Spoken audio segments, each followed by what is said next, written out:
आचार्य जी की कविता झोपड़ियों की आग प्रस्तुत है।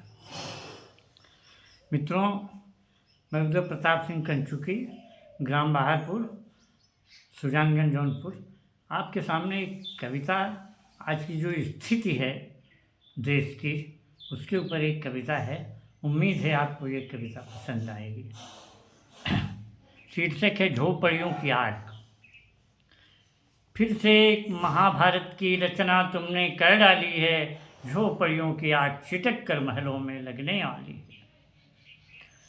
सुनो कि जब सूरज ढलता है और रात शाम अलसा जाती है, तभी रात सिरहाने आकर सारे साथ सजा जाती है, और भोर से पहले चुपके चुपके रात चली जाती है।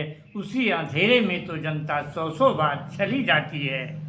जाति धर्म में देश बांटकर, संविधान का गला काट कर, छलबल की यह नींव हस्तिनापुर में तुमने ही डाली है। फिर से एक महाभारत की रचना तुमने कर डाली है, झोपड़ियों की आग छिटक कर महलों में लगने वाली। महासमर होने से पहले कुरुक्षेत्र को सज जाने दो। युद्ध लड़ा जाएगा, पहले रणभेरी तो बच जाने दो। लगी दांव पर पांचाली है, पूरा पासा चल जाने दो। लाक्षागृह में सुलग रही है आग, उसे कुछ जल जाने दो। सदियों का वनवास दिलाकर, घृणा देश के घूंट पिलाकर, द्रुपद गली गली में द्रुपद सुता को तुमने नंगी कर डाली है। फिर से एक महाभारत की रचना तुमने कर डाली है, झोपड़ियों की आग छिटक कर महलों में लगने वाली। पहले चक्रव्यूह की रचना गुरु द्रोण को कर जाने दो। पहले चक्रव्यूह की रचना गुरु द्रोण को कर जाने दो।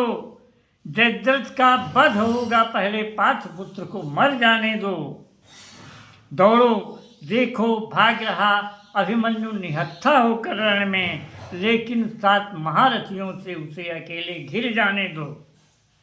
वन जमीन व्यापार बीन कर, वन जमीन व्यापार बीन कर, जीने का आधार छीन कर, कई निहत्थे योद्धाओं की हत्या रण में कर डाली है। फिर से एक महाभारत की रचना तुमने कर डाली है, झोपड़ियों की आग छिटक कर महलों में लगने वाली। कुरुक्षेत्र में किरण भोर की ठहरो तनिक उतर जाने दो। कुरुक्षेत्र में किरण भोर की ठहरो तनिक उतर जाने दो। भीष्म और आचार्य द्रोण को एक एक कर मर जाने दो। गदा युद्ध में दुर्योधन की जंघा भीम तोड़ डालेगा, लेकिन पहले दुर्योधन का घड़ा पाप से भर जाने दो। दिल्ली का दिल दहलाने की, दलदल पार उतर जाने की एक प्रतिज्ञा अपने मन में हमने भी तो कर डाली है। फिर से एक महाभारत की रचना तुमने कर डाली है। आगे है।